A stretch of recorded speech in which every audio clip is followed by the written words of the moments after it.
Carson Daly, weekday mornings on LA's 97.1 AMP Radio. Our first guest is one of the most famous pop stars in the world. Hey, Southern California, it's Lady Gaga.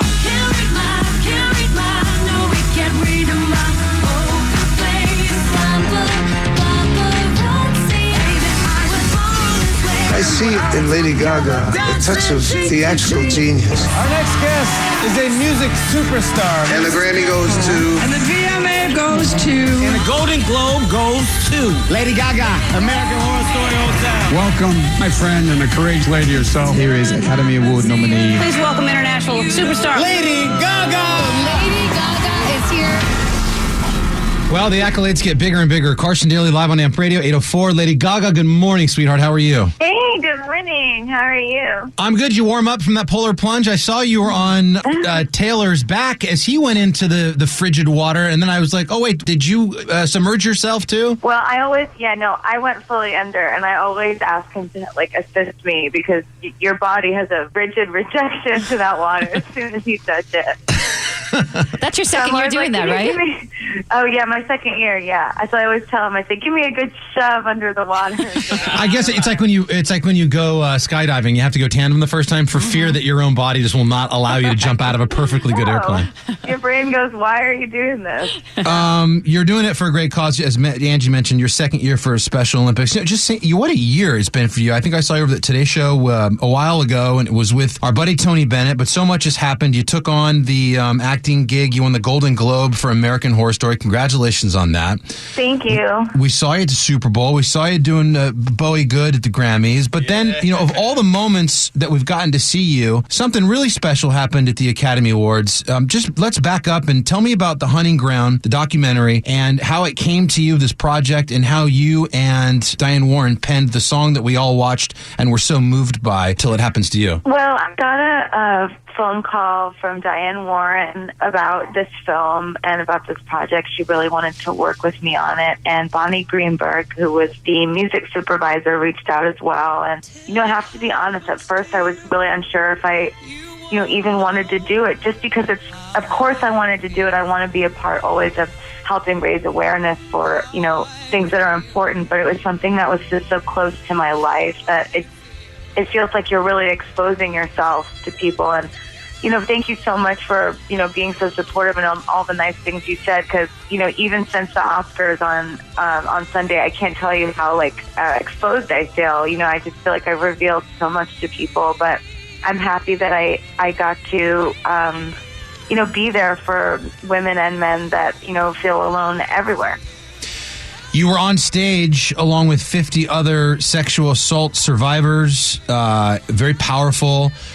Gaga, a lot of your fans and friends who, over the years have watched you, you've seemed like a beacon of bravery by many of the things that you've done on red carpets, the outfits. You've been very outspoken musically, lyrically. There's such a vulnerability and such a personal change that seemed to have happened to you that night. Like, what can you tell me more about just that performance and why, even just what you said a second ago about how vulnerable you've been just since the Oscars? Well, because the thing is when I think anytime anyone's been through something that's hard for them, if you don't tell somebody or share your story with other people, there's almost like there's a bit of you that you're hiding. And I think that I never really realized what a big part of me this was until I had to, face it on a world stage like that. And then once you face it, you go, wow, that was and is still a really big part of my life. And that's a really big part of the lives of all the people that were on stage with me, as well as many people all over the world. And, it really brings context to, what my mission is as an artist, is to,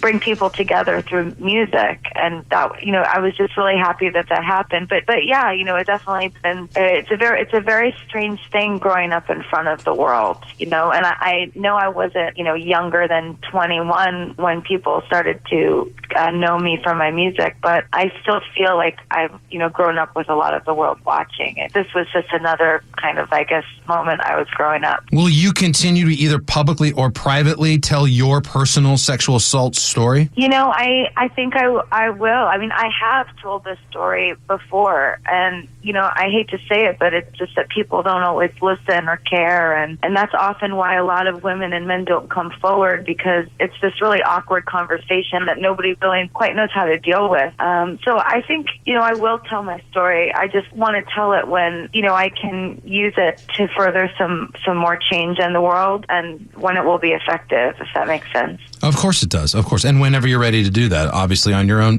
time. You have to choose to say things when people are willing to focus on them. You know, there's a lot of times things on the news and in the papers that I think we all think are not really important, that maybe are shallow or gossipy. And you know, this is not one of those things. So I just try to protect myself to make sure that I'm always telling the right people and on the right platform so that I can, excellent, you know, have a positive outcome for my fans. Along those lines, and speaking of fans, you have been very vocal about the Free Kesha movement. Without diving into that, for so many music fans and fans of yours and fans of Kesha and fans of Adele, who obviously speaking about a large platform, who gave her a shout out at the Brit Awards. Yeah. People who just look at that case and look at it as a very convoluted lawsuit between Sony and people and an artist, but there's a sexual assault message in there as well. What should music fans know about this Free Kesha case in general? Well, I think that people should just know that there is so much more, you know, than what meets the eye in a case like that. And it's so kind of deceiving when you read about contracts and you read about, you know, what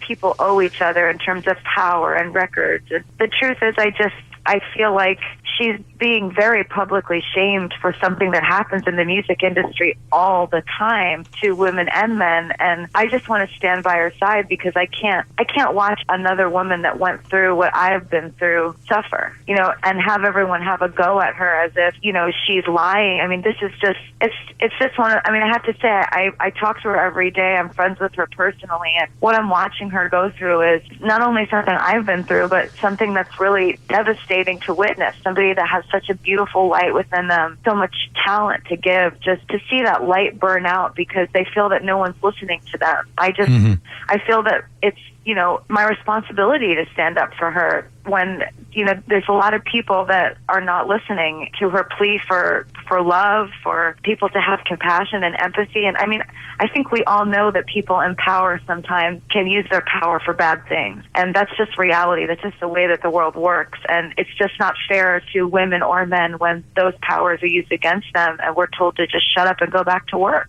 Right. I mean, that's what it sounds like. I don't think any of us knew details, but it was kind of like, all right, what's Kesha saying and who's Dr. Luke? And this guy, you know, produces a lot of hit songs and we know his name and there's Kesha. And then all of a sudden, oh, wow, here's, you know, Taylor Swift's, you know, kind of quietly giving money. Oh, wow, here's Adele saying, here's Lady Gaga. Nobody wants to say anything, you know, implicitly against anyone. Number one, because none of us are, you know, vindictive people. We don't want to hurt anybody. But number two, I think everyone's really afraid that, you know, of somebody coming after them. And that's just the way that this business works is, you know, if you don't keep quiet, somebody will be litigious against you and come after you. And, right. You know, we're all trying to be careful with the way that we say things for that reason. I'm sure you can hear me being careful while I'm talking about it. There is a lot of cryptic discussion about this, and I get it. It's probably a litigious thing. I'm trying to be standing by her, but I'm also trying to protect, you know, myself and my family, and it's a very complicated thing. But I will say the reason I'm standing by her is because I want to help make it easier for young artists in this industry for their music to get heard. I mean, I can't tell you. I've told you before, Carson, what it was like coming up for me in this business. It was so hard. I mean, and it's supposed to be hard. It's not supposed to be easy, but the things that you have to deal with on a moral and an ethical level with people related to money and sex and contracts, you know, it's really scary for a young person. And I just think that people should be educated about that while, you know, the country's deciding, you know, where justice should be served. But right. It sounds like that's actually the norm, which it shouldn't be, obviously, but you're making it sound like that's just the norm for a young woman or man coming up in the business. 100% this is the rule and not the exception. And I hate to say that, and I really hate to be, a damper on everybody's morning listen to the radio, but that's just the reality of the music industry, which is why it's so scary for, I think a lot of these female artists like, Adele and Taylor and whoever else is speaking out. I won't put words in their mouths, but I think it is probably scary for them as it is for me to see, so much kind of shaming happen to females in the business that are so talented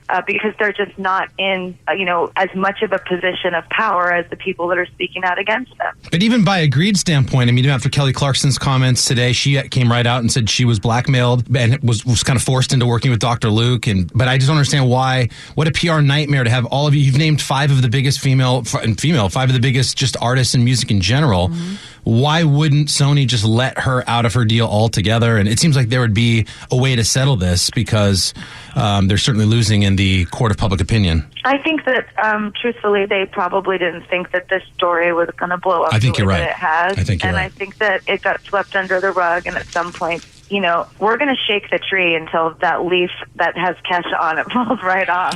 Yeah, well, you're doing a good job. Yes. It's definitely raising a lot of questions. I care about her, and I care about all, and we're not saying here that everybody has to, act like they're the worst person that's ever existed or worse, and we're not asking the company to, admit something. We're just asking them to do the right thing by a young woman who's a professional, Carson. This is a almost 30-year-old woman who's a musician and an incredible talent. In any other business, if you were to report that anything happened to you, to the human resources department, it would be dealt with. But we don't have a human resources department. We don't have a union as artists. We're just fighting for ourselves. And we have these, huge obstacles against us. And if we don't stick together, our voices just won't be heard. Well, you're doing a great job of sticking together. That's for sure. Kesha's lucky to have a lot of great friends in powerful position in music. Let me just slide over. A lot of great women in music, a lot of great women. And all these women deserve to be,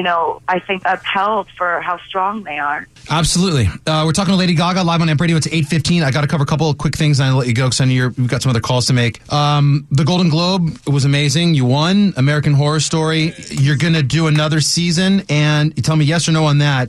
And then just get right to your new music because the Little Monsters, on Twitter, they have pitchforks in front of my house. Like I need you to you need to give me something. I know you've been cryptic with your tick-tick-tock stuff, but you got to give me something solid and concrete. They think everything is cryptic. I say my fans. I was like, it means something. I'm actually working every day on my record, and I will be done with it at some point. And when come on, and very vague. And when it's done, I just feel like this is my time for me to spend with my music, and I have for years had to do so many other things and keep up with so much to please people around me, and this is the first time I really get to spend with my work, so I promise you that it will be worth. Are you writing? Have you written anything? Are there constructed songs? Are you in the studio? Are you laying things down? I'm going to get something out of you.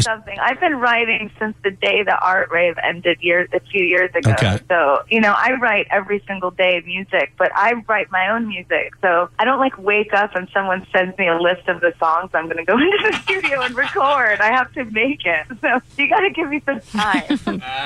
Is the American Horror Story experience influencing your music? Yeah, absolutely. Absolutely. Well, being with Ryan and the cast has really helped me to feel more connected, just in everything, because you're working every day on a set with people and you're exchanging these circumstances and looking into each other's eyes, and it forces you to really be in the moment. And they're just wonderful actors who have given me so much, and the crew and all the directors, just when you're around good people, they inspire you. So of course that has and will continue to inspire my work. Will a new record come out in 2016 or are we talking 2017? No, it's not. This is very crafty, very cryptic question. Are you hearing anything currently on the radio that's influencing you, or there's so much, production out there? Have you heard something that lit a fire and it's like, oh yeah, I got to get back on that train? Like that, this thing's moving. I've always wanted to be on the train. I always liked making music. I guess I just have been taking time to, think about what it is that I want to say next. And that, it's not just always about being out there and being on the radio or being on the charts. It's about growing and evolving as an artist. So, right. I view my output over the past few months as, part of, my output into the world, even though it's not part of an album cycle. Okay. But you're not going to get an answer, Carson. You're not getting anywhere. I have your cell phone.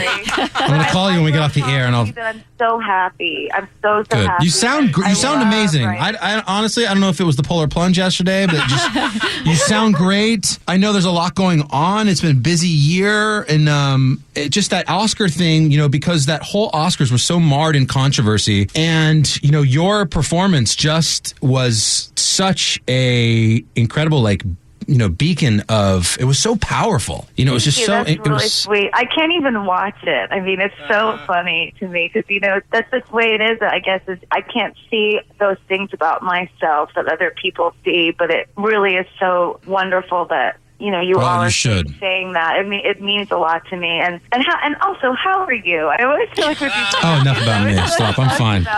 I've got 3 kids. They've been sick for 3 straight months. I'm just looking for. Did you have Oh, we had the flu. My little one's got a earache. This one's everybody's. I had that flu when I sang the national anthem. I probably should say that, but I had that flu. Oh, that was a bad flu. Wasn't that unbelievable? What do you do when when you're Lady Gaga and you have the flu and you have to sing the national anthem? I mean, at the Super Bowl. You just got to go out there and do that. And she did. You got to make it happen. You killed it too. That's a real woman right there. Yeah, it is. You got to make it happen. I was in the fetal position. I think I said, the couple of days before, I was like, oh my gosh, I think I have the flu. And everyone on my team was like, okay, Shirley, well, let's go. Brush your hair the whole way. That's right. Get out of bed. That's right. Away. That's why you're a pro. Mm-hmm. Listen, we love you. I'm going to let you go. Till It Happens to You's available. The Hunting Ground is a great documentary, by the way. If anybody hasn't gone in on that. Wonderful. It's really important for kids to see, I think, before you go off to college. And even yes. in college, 1 in 4 women will be sexually assaulted before they leave campus after their 4 years, which is a huge number. So it's really great to raise awareness. All right. The minute you know more on your album, we expect to be the first call. Lady Gaga, everybody on AMP Radio. We love you, baby. We'll talk to you soon. Thank you. We love you too, everyone over here. Thank you. Thank you so much. There's the great Lady Gaga at 8:21 now on AMP. Carson Daly. For more, go to ampradio.com. It's Ryan Seacrest. We are connecting with Lady Gaga, who had what an emotional, amazing, powerful message and performance at the Oscars. So good. Just a few nights ago. Gaga's with us now. Hi, Gaga. Hi, Ryan. How are you? Hi, oh, I'm good, darling. Hi. How are you? I'm good, thank you. So I just want to go right away into the other night at the Dolby Theater, and you up on that stage. It was such a powerful performance. What goes through your head? What are you feeling when you're singing a song like that with such a strong message? Well, actually, I had a really rough time getting ready for that performance. It was so hard to get through that song without just emotionally. Yeah, I mean, and actually, every other time I've performed it, I watched the performances back, and I was mad at myself. I was like, you're crying and weeping, and you're all upset. I mean, I just couldn't kind of get past re-experiencing it. Every time I sang the song, right.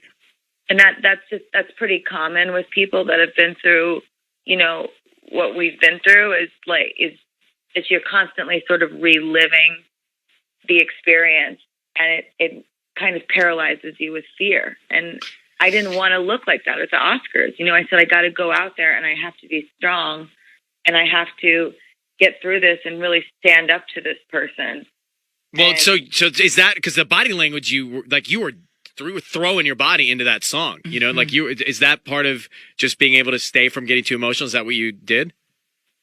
No, actually, I was trying to relax my body as much as possible so that I could, sing it without fear. You see, when you're scared, you tense up your body, Yeah. When you're afraid, you tense up. And when you're not afraid, you're loose and you're free and you can go after anything. And, that's why, when just like being in the club, and on the dance floor, if you if you feel good about yourself and you're not afraid, you're going to break it down, and if you are afraid, you're not going to, it's the same kind of thing. And for me as a performer, that's definitely been something, having there definitely been a mental and emotional and physical aftermath for me of what I went through. That's definitely something that I've seen affect my performance in my career. I mean, there's definitely certain performances I watch where I'm like, well, I was really scared that day, Yeah, it's interesting. This, by the way, we're talking about Till It Happens to You. Gaga did this at the Academy Awards. It was so many people listening saw that. Now, I also was reading that your grandmother and your aunt found out about your abuse from the performance at the Oscars? Yeah. How did they react to it afterwards? There was a lot of tears and a lot of shock and a lot of love and understanding and pride. I mean, I got to tell you, that was the thing that was so strange, is I just felt my grandmother was so proud of me in a way that she said, she said, my darling granddaughter, I've never been more proud of you than I am today. Uh-huh. And it was like years and years of rage that I have for not being treated like a professional in the music industry in that instance, and being violated. Mm-hmm. It's something that, because, when that happens to you, for me, as someone that views themselves as an educated woman that has worked really hard since I was 14 years old, I had a job working in a restaurant. I viewed every moment as a stepping stone in my career towards my profession. Yep. And, I get that. And to not be treated as a professional and to be treated as an object, it destroyed my sense of self-worth. Sure. And this is why I want to, I just want to, when you're in pain, when people go through any traumatic experience, they're in so much pain they can't even verbalize how they're feeling. I'm sure if you were to ask any of your friends whose, loved ones are sick with cancer, or, someone in the family died unexpectedly, it's almost like people are silenced by the grief. Mm-hmm. And what this song, I feel, is so important in doing, and that I saw it do at the Oscars, is that people knew that they weren't alone and feeling alienated by their pain. Yeah, I mean, it really was. It was incredible to watch, and obviously you had those the survivors up on stage with you, and it was nominated for an Academy Award, and there was a lot of emotion in that room and across the country after watching it. Lady Gaga is on with us. Can you hang for 1 sec? We'll come back. I have one other thing I want to tell you about, because you and I are doing something simultaneously here, and I don't know if you know about it. Okay, great. Okay. Hang on 1 sec. Gaga with us, Kiss FM. Kiss. Lady Gaga is here. So we were talking about the powerful performance at the Academy Awards. And are you're working on new music for the radio here too as well? Yes, I am. When can I start playing this stuff? When are we going to have something to play? Well, I don't know. I guess I'll have it to you when it's done. It's always good to send it when it's finished. It's always good. In the meantime, I would love it if you would play this song. Yes, Till It Happens to You? Please. Because I know it's not for the the clubs, even though there are club remixes. One of them by DJ Tracy Young, who is amazing. But this song is important for people to hear, and it's very important also for people that haven't been through pain to hear, because it's good for them to care. Yeah. And there's a lot of shallow things in the universe, and I'm just asking you, Ryan, until I send you that record, whatever that record is that I make, don't give up on something just because it doesn't sound like, what we're used to hearing on the radio every day. It's still important. There should be some balance on the radio. It has a lot of power. Well, I will play that. I'll play that in just a second here. I'll play it as we say goodbye. And before we do, just to completely, you're very convincing. But I don't disagree with you, by the way. I don't disagree with you. But on a much lighter note, and allow me to go down this path. I know that you're getting married. I'm the man of honor for my sister's wedding. Oh. And so she asked me to stand up with the bridesmaids. And part of what I have to do is plan some things for the wedding. I don't know how much you're doing yourself, but even just as the guy, as the brother planning this thing, this is a lot of work. I mean, you need more than it's like decisions. How are you? Yeah, you have some help, right? Well, I think if I were to not let my mom do this with all of us and my family, I think if I were to deny the women in my life the planning of the wedding, that they'd probably just kill me. So, right. I get it. So, I have all the help in the world in a way, but I want a really family wedding. So we're not planning anything that is worth writing about. Well, here's the conversation we had at dinner the other night, and I don't know anything about it. We're going somewhere for her wedding, and so we have to travel. And she's asking me, "Hey, how do I travel with the wedding dress?" Because she doesn't know how to. The wedding dress has got it's got volume to it, and she can't figure out how to pack it and travel. In a crate. Okay, like it's a horse. I'll send it in a crate. It gets its own plane ticket. So good. There are these black cases. They're these huge black cases, and she has to put it inside, and she has to put giant amounts of tissue paper and bubble wrap around it to keep the shape of the dress. That's my responsibility, so I will be borrowing bubble wrap from everybody here to do that. I'll help you, Ryan. I'll help you. All right, we could seriously. I know a thing or two about transporting fashion. I will tell Meredith Seacrest that Gaga has some advice on how we can transport that in a box. At least she's not getting married in like an egg or anything. That was no. She could borrow yours. Lady Gaga with us. All right, I'm gonna play the song "Till It Happens to You" from the film "The Hunting Ground." Available now to check it out to see that message. Thanks for calling. It's good to chat with you. You too. Thank you. I love you guys. I really appreciate you caring about this message. Just that personally, it makes me feel so heard as a human being. So thank you. You're welcome. I'll see you soon. All right. Bye. Bye-bye.